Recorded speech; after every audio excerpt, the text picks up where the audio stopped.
안녕하세요. 알고리즘 투자자이자 퀀트 금융 데이터 사이언티스트 라일라입니다. 2025년 6월 9일 기준으로 S&P 500 지수는 상승 마감했으며 미중 무역 협상에 대한 낙관론이 시장에 긍정적으로 작용한 것으로 보입니다.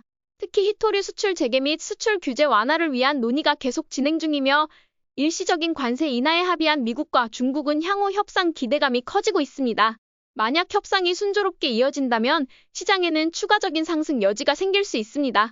오늘은 반도체를 비롯한 기술주들이 크게 상승했으며 애플을 제외한 대부분의 빅테크 종목들도 강한 흐름을 보였습니다.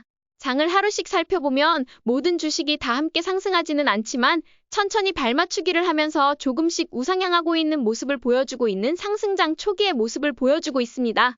나스닥 10분 차트를 보면 오늘은 하루 종일 횡보하는 모습을 보이는 비교적 안정적인 흐름을 유지했습니다. 특별한 변동성 없이 자금이 꾸준히 유입되었고 AI 관련주와 반도체 섹터로의 매수세가 이어지고 있는 것을 확인할 수 있습니다. S&P 500 지수는 다시 한번 6천선을 안착하며 마감했지만 여전히 12월과 2월 사이에 강한 매물대를 돌파하지는 못하고 있습니다. 그럼에도 불구하고 4월 중순 반등 이후 꾸준한 상승세를 이어가고 있기 때문에 5월 초까지 매수한 종목들은 여전히 보유 관점을 유지하는 것이 중요해 보입니다. 지수 자체가 상승 추세를 유지하고 있는 만큼 현재로서는 긍정적인 시장 관점을 유지할 수 있습니다. 나스닥 역시 5월에 잠시 횡보한 후 최근에는 고점을 조금씩 높이며 상승세를 이어가고 있습니다. 물론 주요 매물대에 도달하면서 부담이 존재하지만 미중 관세 이슈가 잘 해결되거나 실적이 계속해서 긍정적으로 이어지고 AI 기대감이 유지된다면 7월경에는 정고점 돌파 가능성도 충분하다고 봅니다. 러셀 2000 지수 역시 소형주 중심으로 자금이 유입되고 있으며 중형주 또한 오늘 200일 이동평균선을 일시적으로 돌파한 후 조정을 받았지만 재차 돌파 시도를 하고 있습니다. 소형주도 곧 201선을 돌파할 가능성이 있어 보입니다. 다만 저는 소형주 지수 전체에 투자하기보다는 소형주 중에서도 가장 우량한 종목을 선별해 투자하는 것이 더욱 효과적이라고 생각합니다. 10년물 국채 금리는 지난 2월 이후 뚜렷한 방향성 없이 변동성을 보이며 횡보 중입니다. 채권 시장에 대해서는 여전히 현금 파킹용 자산이라는 관점을 유지하고 있으며 그 외 별다른 투자 포인트는 없다고 보고 있습니다. 금 가격은 여전히 하락 추세 내에서 움직이고 있으며 매번 상단을 테스트할 때마다 하방으로 방향을 전환하는 모습입니다. 이미 금 가격은 2에서 3개월 정도 조정을 거칠 것으로 예상했기 때문에 신규 매수보다는 기존 보유자라면 보유 유지, 신규 진입자는 관망하는 전략이 유효하다고 봅니다. 비트코인은 오랜만에 강하게 상승하며 지난해 12월에 정고점을 돌파하고 마감했습니다. 목요일에 21일 이동평균선 근처에서 흔들리는 모습을 보였지만 당시 저는 리스크 관리를 위해 약 25% 정도 매도했습니다. 그러나 추세 자체가 무너진 것은 아니었기에 나머지 비중은 그대로 보유 중입니다. 스윙 트레이더라면 오늘 매수했다면 좋은 자리라고 생각됩니다. 공포 탐욕 지수는 오늘 61호 여전히 탐욕 단계에 머물고 있습니다. 극단적인 탐욕 상태는 아니기 때문에 자금은 시장으로 계속 유입되고 있는 상황이며 시장을 긍정적으로 바라볼 수 있는 국면이라 판단됩니다. 이런 시기에는 일부 매수를 테스트해 볼 수 있지만 동시에 리스크 관리도 병행해야 한다고 생각합니다. 2025년 6월 9일 기준 시장의 방향성은 여전히 상승 추세를 이어가고 있습니다. 4월 22일부터 시작된 이번 상승장은 현재 한 달 반 정도 지속되고 있으며 따라서 주식 비중은 최대 100%까지도 가능하며 지난주에 리스크 관리를 일부 시작한 투자자라면 80% 수준도 적절해 보입니다. 최근 새롭게 부각되는 주식들도 등장하고 있기 때문에 여유 자금이 있다면 일부 신규 매수를 고려할 수 있으며 이미 포트폴리오에 만족하시는 분들은 기존 보유 종목이 상승 추세를 유지하는 한 계속해서 보유하는 전략이 유효하다고 판단됩니다.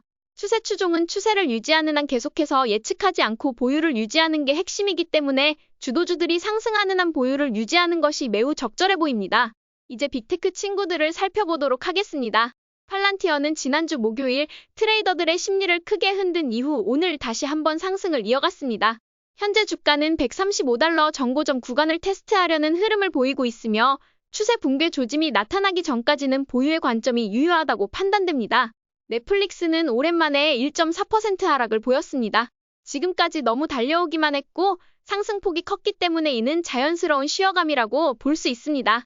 특히 매우 낮은 거래량 속 하락이 이어지고 있어 단기적인 쉬어감으로 보이며 아직은 우려할 수준은 아니라고 판단됩니다. 그동안 오랜 상승을 이어온 만큼 다소 쉬어가는 흐름은 당연하다고도 볼 수 있습니다. 마이크로소프트는 신고점 돌파 이후 천천히 상승세를 이어가고 있으며 장기적으로 보면 여전히 우상향 추세입니다. 보유 관점이 적절하며 스윙 트레이더에게도 매매하기 좋은 환경이 지속되고 있다고 판단됩니다. 테슬라는 다시 한번 200일 이동평균선을 돌파하며 마감했습니다. 장중 큰 변동성이 있었지만 결국 제자리를 찾아 상승 시도를 재개한 모습입니다. 특히 자율주행 택시에 대한 발표가 예정되어 있어 단기적인 변동성이 매우 클 것으로 예상됩니다. 따라서 장기 투자자나 기술적으로 접근하는 트레이더가 아니라면 관망하는 전략이 적절해 보입니다. 브로드컴은 실적 발표 이후로 3일 연속 수익 실현 모습이 나오고 있지만 아직은 기술적으로 상승 추세가 무너졌다고 보기는 어렵습니다. 따라서 계속해서 보유 관점을 유지할 수 있습니다. 235달러 밑부터는 리스크 관리를 시작하도록 하겠습니다. 엔비디아는 143달러 구간의 강력한 매물대를 반복적으로 테스트하고 있습니다. 차익 실현이 반복적으로 나오는 것으로 보아 해당 구간은 매우 중요한 기술적 저항선이라 판단됩니다. 다만 미중 관세 협상에서 긍정적인 결과가 나온다면 엔비디아는 가장 큰 수혜를 받을 수 있는 종목 중 하나이기에 아직 중국 관련 매출에 대한 희망은 있습니다. 그리고 그것과 상관없이 엔비디아는 AI의 왕이기 때문에 계속해서 보유의 관점이 적절해 보입니다. 반도체 ETF인 SMH는 완만한 상승세를 지속하며 저점과 고점을 높여가는 구조를 형성하고 있습니다. 4월 혹은 5월 초에 매수한 투자자라면 지금도 보유의 관점이 매우 적절해 보입니다.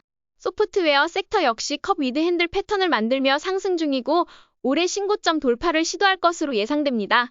AI 에너지 리더인 지이 버노브는 4에서 5월의 강한 랠리 이후 최근에는 상승 탄력이 다소 줄어들고 있는 모습입니다.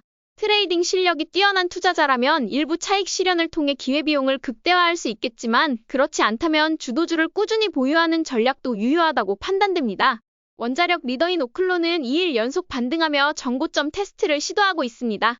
상승 모멘텀은 아직 유효하며 보유 관점이 적절해 보입니다. 바이오 리더인 힘쓰는 몇 주째 박스권 쉬어감을 거치고 있습니다. 최근 상승은 다소 약화되었지만 높은 변동성 속에서도 실적 발표일 종가를 단 한 번도 하회하지 않았다는 점은 긍정적으로 평가됩니다. 핀테크 리더인 로빈후드는 오늘 약간의 변동성을 보였지만 자금 유입이 꾸준히 이뤄졌고 소폭 하락에 그쳤습니다. 지난주 금요일 S&P 500 편입 발표로 인한 기대감으로 올랐지만 발표 자체가 나오지 않으면서 기대감으로 오른 만큼 하락한 것일 뿐 우려할 상황은 아니라고 판단됩니다. 오늘 급등한 종목 중 하나는 네비우스입니다. 최근 들어 강한 거래량과 함께 두 번째 돌파를 시도하고 있으며 지난 6개월간의 최고점을 넘어선 것으로 보입니다. AI 인프라 성장주이기 때문에 기업 분석을 주의 깊게 살펴보면 좋을 것 같습니다. QQQ의 주간 차트를 살펴보면 현재 7주 연속 상승 추세가 이어지고 있습니다. 이 상승세가 단기 반등에 그칠지 아니면 더 길게 이어질지는 누구도 확신할 수 없지만 일반적으로 주도주는 평균적으로 13주 정도, 짧게는 10주 정도 상승 흐름을 이어가는 경우가 많습니다. 그렇기 때문에 아직은 상승 여력이 남아있는 것으로 판단되며 긍정적인 시각을 유지하면서 트레이딩을 지속하는 전략이 적절하다고 생각합니다.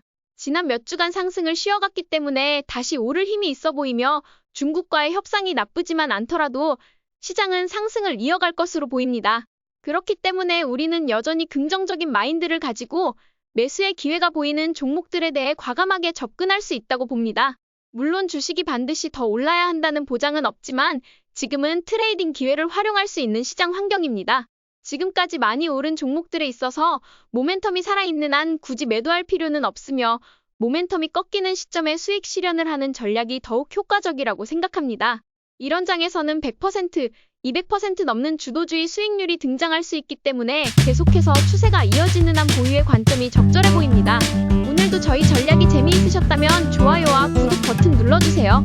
지금까지 방구석 헤지펀드 매니저 라일라였습니다. 감사합니다.